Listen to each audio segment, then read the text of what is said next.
నమస్కారం వార్తలకి స్వాగతం నా పేరు రవి ముందుగా వార్తల్లోని ముఖ్యాంశాలు తిరుమల శ్రీవారిని దర్శించుకున్న సీఎం రేవంత్ రెడ్డి రెండు తెలుగు రాష్ట్రాలు మరింత అభివృద్ధి సాధించాలని ఆకాంక్ష ధాన్యం కొనుగోలులో రాష్ట్ర ప్రభుత్వం విఫలమైందన్న కిషన్ రెడ్డి సన్నవడ్లకు మాత్రమే బోనస్ ఇస్తామనటం రైతాంగాన్ని మోసం చేయడమే అని విమర్శ రాష్ట్ర ప్రభుత్వ ఉద్యోగులకు మెరుగైన జీతాలు ఇచ్చిన ఘనత బీఆర్ఎస్దే అన్న కేటీఆర్ అలవి కాని హామీలతో అధికారంలోకి వచ్చిన కాంగ్రెస్ రాష్ట్ర ప్రజానికాన్ని మోసం చేసిందని వ్యాఖ్య ఉత్తరప్రదేశ్ ఎన్నికల ప్రచారంలో పాల్గొన్న ప్రధాని నరేంద్ర మోదీ ఇండియా కూటమి గ్యారంటీలను ప్రజలు నమ్మే పరిస్థితి లేదని విమర్శ ఐపీఎల్లో నేడు ఎలిమినేటర్ మ్యాచ్ రాజస్థాన్ రాయల్స్తో తలపడనున్న రాయల్ ఛాలెంజర్స్ బెంగళూరు. వార్తల్లోని వివరాలు సీఎం రేవంత్ రెడ్డి కుటుంబ సభ్యులతో కలిసి ఈ ఉదయం తిరుమల శ్రీవారిని దర్శించుకున్నారు. టీటీడీ ఈవో ఏవీ ధర్మారెడ్డి రేవంత్ రెడ్డి దంపతులకు స్వాగతం పలికి దర్శన ఏర్పాట్లు చేశారు. ఉదయం వీఐపీ బ్రేక్ దర్శన సమయంలో రేవంత్ రెడ్డి శ్రీవారిని దర్శించుకున్నారు. దర్శనం అనంతరం రంగనాయకుల మండపం వద్ద సీఎం దంపతులకు వేద పండితులు వేదాశీర్వచనం పలికి తీర్థ ప్రసాదాలు అందజేసి శ్రీవారి జ్ఞాపిక అందజేశారు.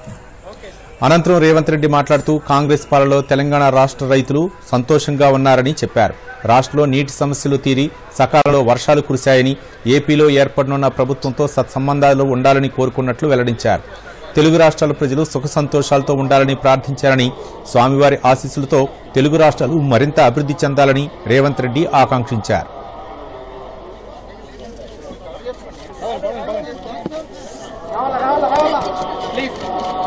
Please. Hi. Smile, please.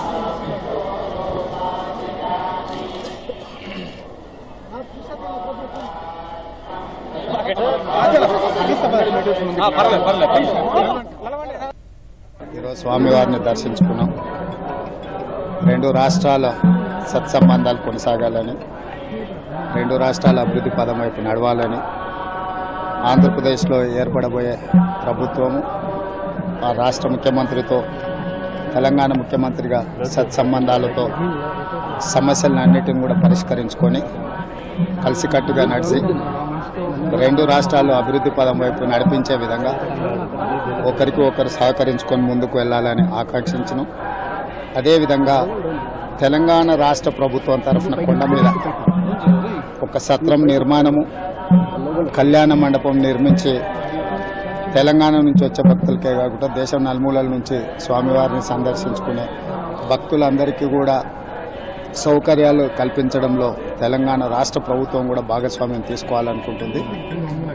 ఈ ఫలితాల ప్రక్రియ ముగిసిన తర్వాత తప్పకుండా తెలంగాణ రాష్ట్ర ప్రభుత్వం తరఫున సత్ర నిర్మాణానికి అవకాశం ఉంటే కళ్యాణ మండపం నిర్మించి స్వామివారి సేవ కొనసాగించాలని రాష్ట్ర ప్రభుత్వం భావిస్తుంది. తప్పకుండా తొందరలోనే ఆంధ్రప్రదేశ్ ముఖ్యమంత్రిని కలిసి విజ్ఞప్తి చేసి ఇక్కడ స్వామివారి సేవలో తెలంగాణ రాష్ట్ర ప్రభుత్వం కూడా భాగస్వామ్యం తీసుకోవాలని కోరుకుంటున్నాను. వరి పంటకు 500 రూపాయల బోనస్ ఇస్తామని హామీ ఇచ్చి రాష్ట్రంలో అధికారంలోకి వచ్చిన కాంగ్రెస్ ప్రభుత్వం ఇప్పుడు సన్నవడ్లకు మాత్రమే ఇస్తామని అనటం రైతాంగాన్ని మోసం చేయటమే అని కేంద్ర మంత్రి కిషన్ రెడ్డి ఆరోపించారు. గత ఏడాది డిసెంబర్ 9నే రైతు రుణమాఫీ చేస్తామన్న రేవంత్ రెడ్డి ఇప్పుడు దాన్ని ఆగస్టు 15లోగా చేస్తామని అంటున్నారని విమర్శించారు. 500 బోనస్ ఇస్తామని చెప్పి ఊరూరా తిరిగినటువంటి రాహుల్ గాంధీ, రేవంత్ రెడ్డి ఈరోజు మరి ప్రజలను ఈరోజు అన్యాయానికి గురి చేస్తా ఉన్నారు. గ్యారంటీ కార్డుతో వరి పంటకు క్వింటాల్కు 500 రూపాయలు బోనస్ అని ప్రకటించి ఈరోజు సన్న వడ్లకు మాత్రమే అని ఈరోజు సన్నాయి నొక్కులు నొక్కుతా ఉన్నాడు. వరి పండిస్తారు తెలంగాణలో విషయము అందరికీ తెలుసు. 80% పైగా పంట దొడ్డు వడ్లే, దొరిధాన్యమే పండిస్తారు. సన్నధాన్యం అనేటువంటిది చాలా తెలంగాణలో ఉత్పత్తి అవుతుంది. మరి ఈరోజు అధికారంలోకి వచ్చిన తర్వాత కాంగ్రెస్ పార్టీ ప్రభుత్వం మాట మార్చి మెజార్టీ రైతులకు చేయి గుర్తు కోటేసినందుకు చేయి ఇస్తుందని ఈ సందర్భంగా మనవి చేస్తున్నాను. యాసంగిలో మాత్రము 90% దొడ్డు రకం ధాన్యమే రైతులు వేస్తారు. మరి అటువంటిది ఈరోజు మేము వాళ్ళకి ఇవ్వము, మేము సన్న ఓట్లకే ఇస్తాము అని ఈరోజు ఇచ్చిన హామీల నుంచి తప్పించుకునేటువంటి ప్రయత్నం, రైతులకు వెన్నుపోటు పొడిచేటువంటి ప్రయత్నం కాంగ్రెస్ పార్టీ ప్రభుత్వం చేస్తూ ఉంది.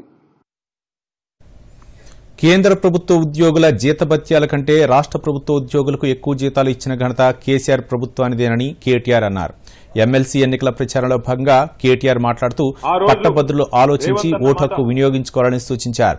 6 గ్యారంటీలు 100 రోజుల్లో అమలు చేస్తామని అధికారంలోకి వచ్చిన కాంగ్రెస్ ప్రభుత్వం కేవలం ఫ్రీ బస్సు తప్ప మరేమీ అమలు చేయలేదని కేటీఆర్ విమర్శించారు. నేను ముఖ్యమంత్రిగా బాధ్యత తీసుకున్న మొదటి రోజే మొదటి సంతకమే 2 లక్షల రుణమాఫీ మీద పెడతా. కేసీఆర్ గారి ద్వారా ₹1,00,000 రుణం మాఫీ తీసుకున్న వాళ్ళు కూడా అర్జెంటుగా బ్యాంకుకు పోండి, కొత్తగా ₹2,00,000 లోన్ తెచ్చుకోండి. నేను రాగానే డిసెంబర్ 9 నాడు మొదటి సంతకం నేను పెడతా అన్న మాట గుర్తుందా? ఒక్కసారి గుర్తు తెచ్చుకోండి. కేవలం రుణమాఫీ ఒక్కటే కాదు, చాలా విషయాలు చెప్పినారు. మరి నేను మిమ్మల్ని అడుగుతా ఉన్నా, రైతు బిడ్డలుగా ఆలోచించమని కోరుతా ఉన్నా. డిసెంబర్ 9 నాడు రుణమాఫీ అన్నారు. డిసెంబర్ 9 పోయింది, జనవరి 9 పోయింది, ఫిబ్రవరి 9 పోయింది, మార్చి 9 పోయింది, ఏప్రిల్ 9 పోయింది, మే 9 కూడా పోయింది. ఇంకో 4 రోజులైతే జూన్ 9 వస్తుంది. 6 నెలలు గడిచిపోతుంది. మొదటి రోజే సంతకం పెడతా అని చెప్పి మోసం చేసిన రేవంత్ రెడ్డి గారు కాంగ్రెస్ పార్టీ మీద ఏం చేయాలి, విద్యావంతులు ఏ నిర్ణయం తీసుకోవాలో దయచేసి మీరు ఆలోచించాలి. అది వరంగల్, ఖమ్మం, నల్లగొండ ఉమ్మడి జిల్లాల పట్టభద్రుల ఎమ్మెల్సీ ఉప ఎన్నికల నేపథ్యంలో బీజేపీ అభ్యర్థి గుజ్జల ప్రేమేందర్ రెడ్డి భద్రాద్రి జిల్లాలో ప్రచారం నిర్వహించారు. పాల్వంచ, కొత్తగూడెం కేంద్రాల్లో ఉదయం వాకర్స్తో ముచ్చటించారు. ఈ నెల 27న జరగనున్న పట్టభద్రుల ఎమ్మెల్సీ ఎన్నికల్లో బీజేపీకి ఓటు వేయాలని అభ్యర్థించారు.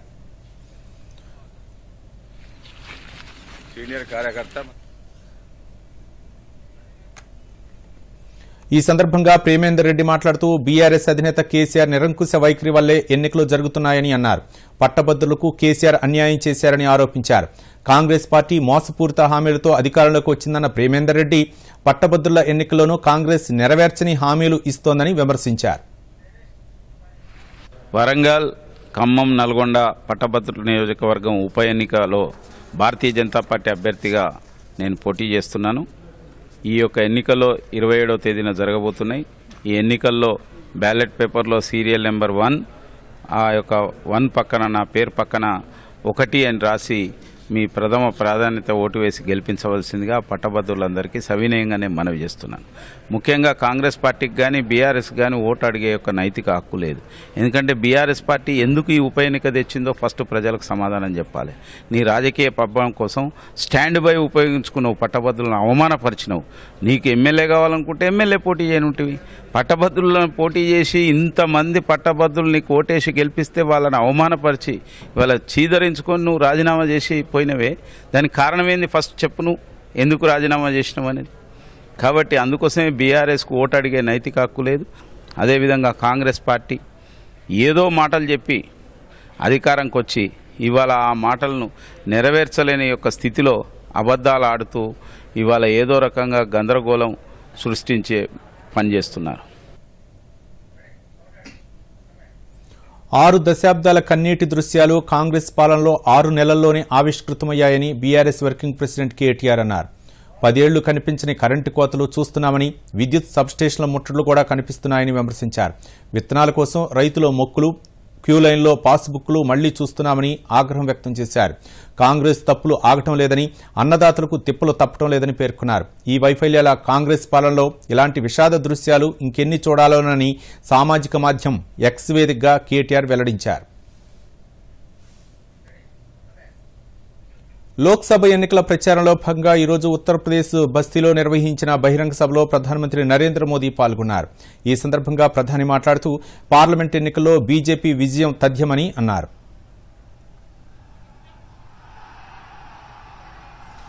విలువైన ఓటు హక్కును ఏ ఒక్కరూ దుర్వినియోగం చేసుకోవద్దని కోరారు. ఓడిపోయే పార్టీలకు ఎవరూ ఓటు వేయరని ప్రధాని అన్నారు. ఇప్పటి వరకు జరిగిన 5 విడతల ఎన్నికల్లో బీజేపీకి భారీ మద్దతు లభించిందని ప్రధాని అన్నారు. आप इंडिया अलायंस वालों के बयान देख लीजिए, हर कोई अलग अलग आंकड़ा बताता है और उनके पुराने आंकड़े और उनके पुराने परिणाम देख लीजिए तो आपको पक्का भरोसा हो जाएगा कि पूरा इंडिया अलायंस ऐसा निराशा की गर्त में डूबा है, ऐसा निराशा की गर्त में डूबा है कि अब उनको ये भी याद नहीं रहता है कि वो 2 दिन पहले क्या बोले थे, आज क्या बोल रहे हैं. ये हाल है इनका. भाइयों बहनों, आप तो समझदार लोग हैं और कभी भी अपना समय, अपनी शक्ति आप लोग व्यर्थ नहीं जाने देते, कभी भी बेकार नहीं जाने देते. और कोई भी समझदार अपनी कोई भी अमानत बर्बाद नहीं होने देना चाहते. अब आप सोचिए, सपा को मिलने वाला एक भी वोट, कांग्रेस को पड़ने वाला एक भी वोट किसी काम का है क्या? कोई काम का है क्या? निरर्थक है कि नहीं है? निरर्थक है कि नहीं है? ప్రజాస్వామ్యాన్ని అపహాస్యం చేసిన చరిత్ర కాంగ్రెస్ పార్టీదేనని రక్షణ శాఖ మంత్రి రాజ్నాథ్ సింగ్ ఆరోపించారు. దేశంలో ఎమర్జెన్సీ విధించి ప్రజల ప్రాథమిక హక్కులను హరించింది కాంగ్రెస్ పార్టీ అని రాజ్నాథ్ సింగ్ ఆరోపించారు. ఇప్పుడు అదే కాంగ్రెస్ ప్రజాస్వామ్య రక్షణకు పాటుపడతామనటం హాస్యాస్పదమని విమర్శించారు.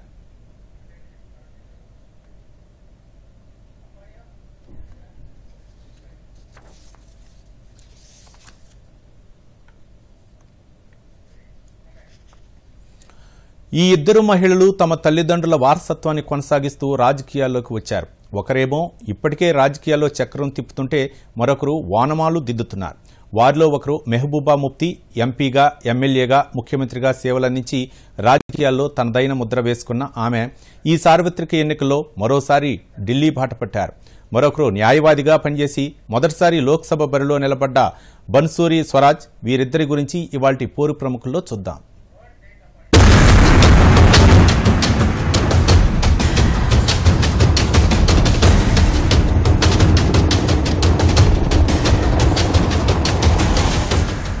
జమ్మూ కాశ్మీర్ నేతగా మెహబూబా ముఫ్తీ రాజకీయాల్లో సుపరిచితురాలు. తన తండ్రి ముఫ్తీ మహ్మద్ సయ్యద్ రాజకీయ వారసురాలిగా రాజకీయ రంగ ప్రవేశం చేశారు. తండ్రి వారసత్వాన్ని కొనసాగిస్తూ Jammu Kashmir Peoples Democratic Party అధ్యక్షురాలిగా కొనసాగుతున్నారు.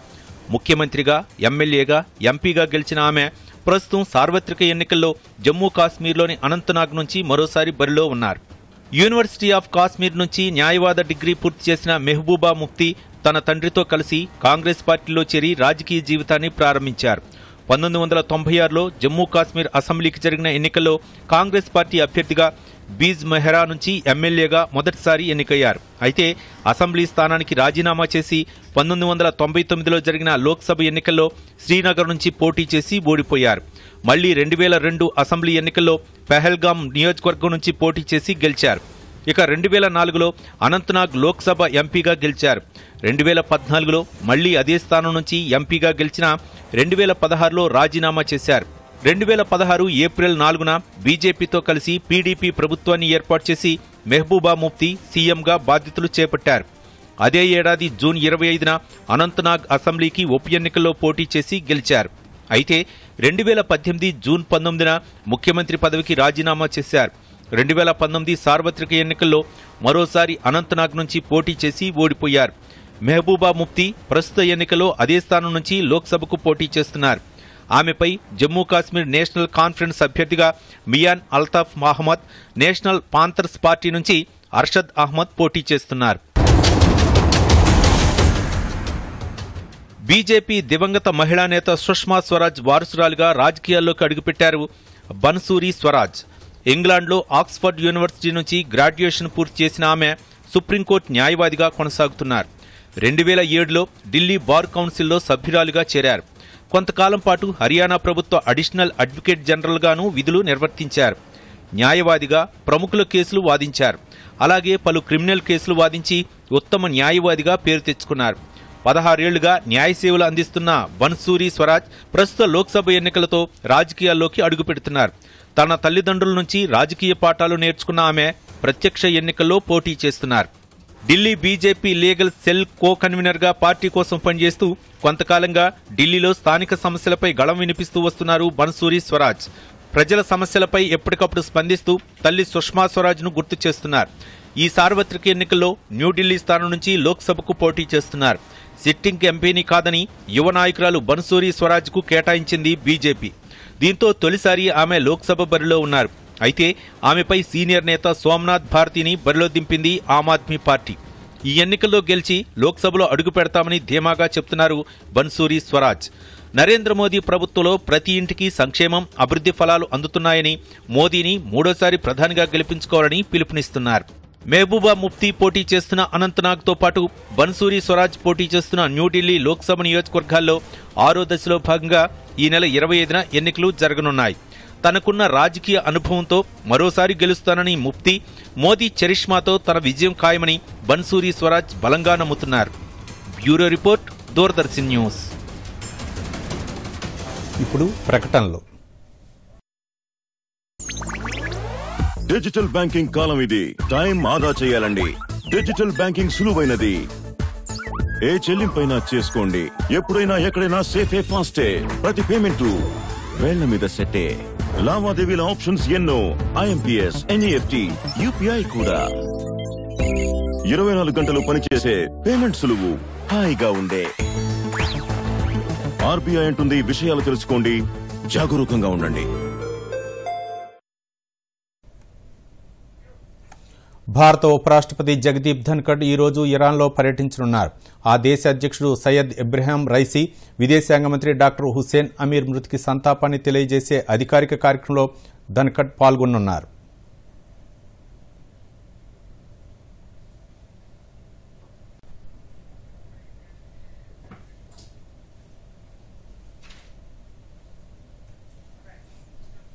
కేంద్ర ఉన్నత విద్యా మంత్రిత్వ శాఖ 2024 సంవత్సరానికి గాను జాతీయ ఉత్తమ ఉపాధ్యాయ అవార్డుల దరఖాస్తులను ఆహ్వానించింది.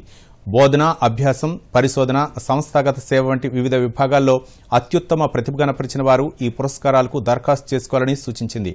వచ్చే నెల 20 వరకు నామినేషన్లు దాఖలు చేయవచ్చునని పేర్కొంది. ఆన్లైన్ ద్వారా దరఖాస్తు చేసుకోవాలని, మరిన్ని వివరాలకు రాష్ట్రీయ పురస్కార్ పోర్టల్ awards.gov.in ని సందర్శించాలని సూచించింది.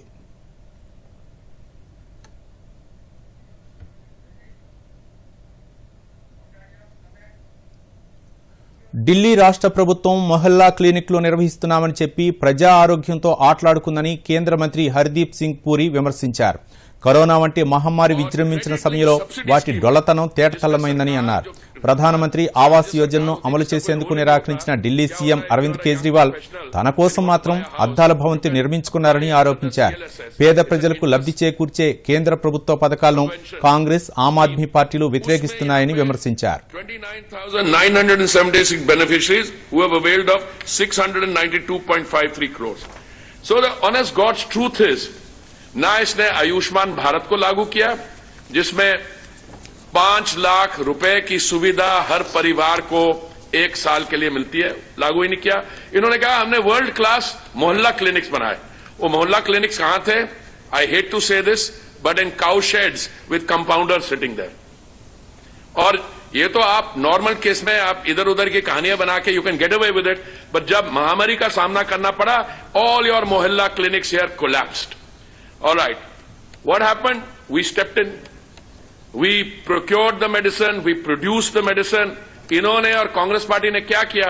जो हमारी पब्लिक सेक्टर में वैक्सीन मैन्युफैक्चरिंग कैपेसिटी थी, वो भी इन्होंने 2014 से पहले खत्म कर दी थी कांग्रेस पार्टी ने. విశాఖ లింగంపల్లి జన్మభూమి రైలును అత్యవసర స్థితిలో విశాఖలోనే నిలిపివేశారు. ఈ ఉదయం 6:20 రైలు బయలుదేరగా 2 నిమిషాలకే ఏసీ బోగి లింక్ తెగింది. దీంతో వెంటనే అప్రమత్తమైన రైల్వే సిబ్బంది రైలును విశాఖ స్టేషన్కు తీసుకొచ్చారు. సాంకేతిక సమస్యతో 2 బోగీలు రైలు నుంచి విడిపోయాయని అధికారులు తెలిపారు. బోగీల లింక్ను సరిచేసిన అనంతరం 9:30 రైలు బయలుదేరింది. ప్రస్తుతం జన్మభూమి రైలు 3 గంటలకు పైగా ఆలస్యంగా నడుస్తోంది.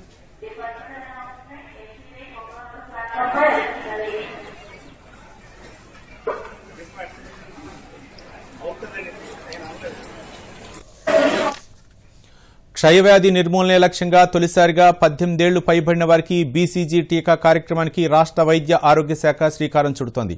మొదటి దశలో రాష్ట్రంలో ఎంపిక చేసిన 17 జిల్లాల్లో గుర్తించిన సుమారు 60 లక్షల మందికి 1 డోసు టీకా ఇచ్చేందుకు ఏర్పాట్లు చేస్తోంది. జూలై చివరి వారం లేదా ఆగస్టు మొదటి వారంలో ఇది ప్రారంభం కానుంది. అప్పటి నుంచి 3 నెలల్లో పూర్తి చేయాలని లక్ష్యంగా పెట్టుకున్నారు.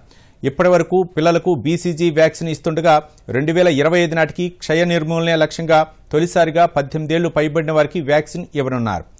జాతీయ క్షయవ్యాధి నిర్మూలనలో భాగంగా కేంద్ర ఆరోగ్య కుటుంబ సంక్షేమ శాఖ దీన్ని నిర్దేశించింది. జాతీయ ఆరోగ్య మిషన్ ద్వారా ఇది అమలవుతోంది. ఇప్పటికే దేశంలో తొలి విడతగా 8 రాష్ట్రాల్లో వ్యాక్సినేషన్ మొదలైంది. తాజాగా మలి విడతలో తెలంగాణ సహా ఇతర రాష్ట్రాల్లో అమలు కానుంది. టీబీ వచ్చే అవకాశం ఉందని గుర్తించిన వారికి మాత్రమే టీకా ఇవ్వనున్నారు. ఆదాయానికి మించిన ఆస్తుల కేసులో సీసీఎస్ ఏసీపీ ఉమామహేశ్వరరావును అరెస్టు చేసిన ఏసీబీ అధికారులు మరిన్ని వివరాలు రాబట్టేందుకు కస్టడీ కోరనున్నట్లు తెలిపారు.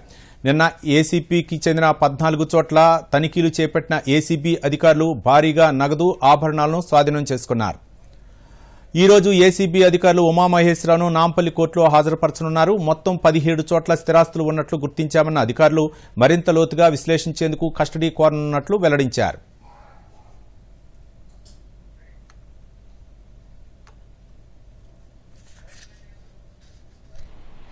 Reliable information and on some allegations we have raided on Sri ACP Uma Maheshwar Rao, who is working presently as CCS DD in Hyderabad Commissionerate. We searched at almost 14 places, 11 in Telangana, Hyderabad, and 3 in Vizag, near around Vizag. So totally we were able to, based on the searches, we were able to uncover total movable and immovable properties worth of around 3.5 crores. So each includes 17 landed properties around plots, lands and other things. So remaining was a gold and all there, and even cash of around 37,50,000 was also seized from his relatives' house and all. So totally this much is the, from today's search we were able to recover this much amount. So further, upon further investigation we will be verifying the, since even during his working there has been allegations in the case in which he investigated. So we will be verifying those files also in which he investigated. Based on the inputs we receive and based on any further information, further inquiry will be there. Yadagirigutta Lakshmi Narasimhaswamy ప్రధానాలయంలో నృసింహుడి జయంతి ఉత్సవాలు వైభవంగా కొనసాగుతున్నాయి. నిన్న రెండో రోజు ప్రధానాలయం ముఖమంటపంలో నిత్యావహనం, మూలమంత్ర జపాలు పఠించారు. అనంతరం లక్ష్మీ సూక్తి, శ్రీ విష్ణు సహస్రనామ పారాయణాలు నిర్వహించారు. అనంతరం స్వామి అమ్మవార్లకు అభిషేకం, నవకలశాసనం నిర్వహించారు. కాగా నేటితో జయంతోత్సవాలు ముగినున్నాయి. ఈ రోజు సాయంత్రం 7 గంటలకు నృసింహ జయంతి, నృసింహ ఆవిర్భావం, మహానివేదన, తీర్థప్రసాద గోష్ఠితో ఉత్సవాలు పరిసమాప్తం కానున్నాయి.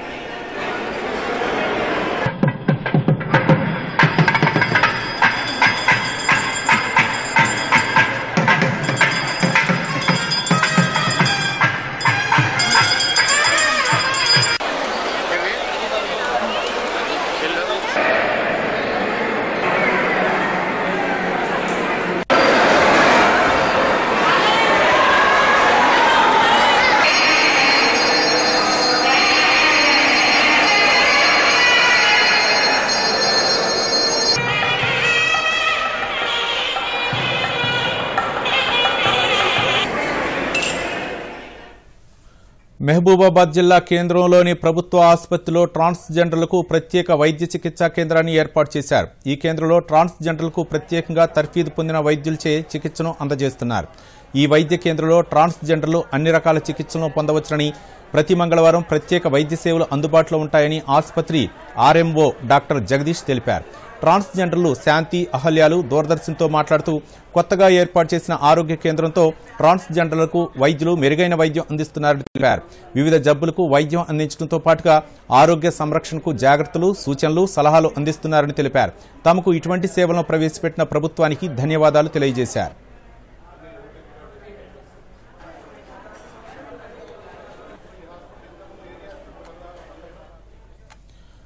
మట్టపల్లి శ్రీ లక్ష్మీ నరసింహస్వామికి అపూర్వ కానుక అందించారు భక్తులు.